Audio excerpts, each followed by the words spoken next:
This is Morgan Hazelwood, back again with more writing tips and writerly musings.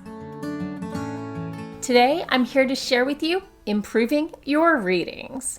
Now, from writers who are asked to read their own work aloud at signings, to audiobook narrators, to podcasters, to vloggers, there are many people who either want to or need to get better at readings.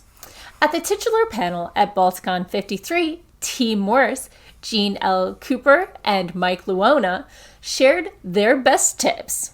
First off, 6 steps toward creating character voices.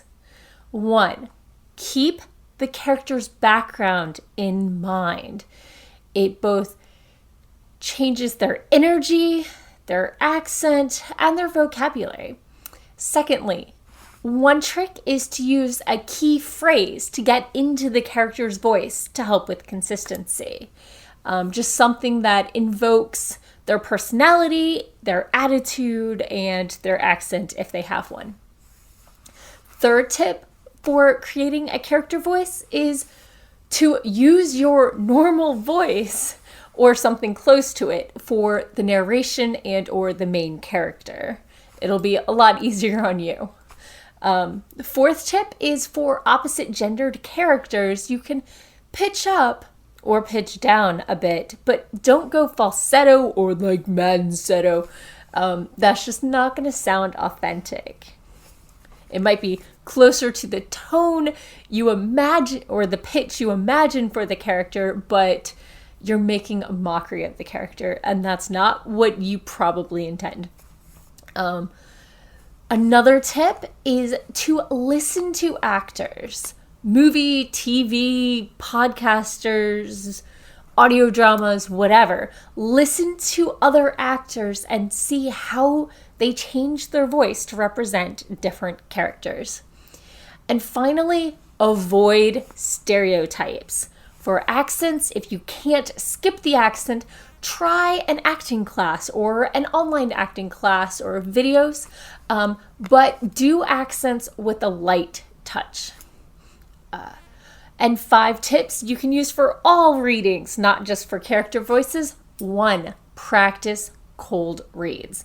That's when you haven't read over it before, you haven't prepared.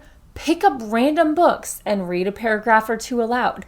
That'll get you in practice for being able to do cold reads. Secondly, hit the narration just as hard as the dialogue or the action. Paint a mental picture with your voice. Third, know when to pause.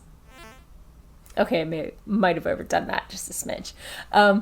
Fourth, when a phrase that you're trying to read becomes a stumbling block, either in practice or in front of a live audience, slow way down.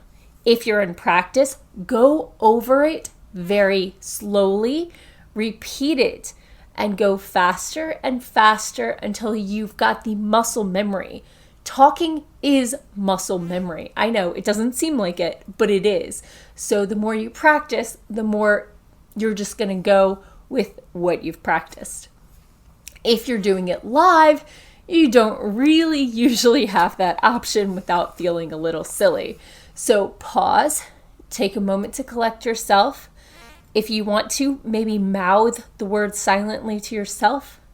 Take a deep breath and go back into it. Don't go too fast when it's something you've tripped over before, though. And finally, don't be afraid to be dramatic. The audience really is influenced by the energy you bring to the performance. If you feel like you're going a little over the top, you're probably just right. Except for a couple of you. I know you're over the top normally. You know who you are.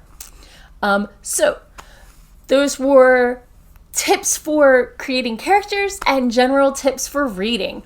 Are there any tips that the panelists didn't get a chance to mention? Are there any things I got wrong in my notes? Let me know. How do you like to practice? And are there any Toastmasters out there?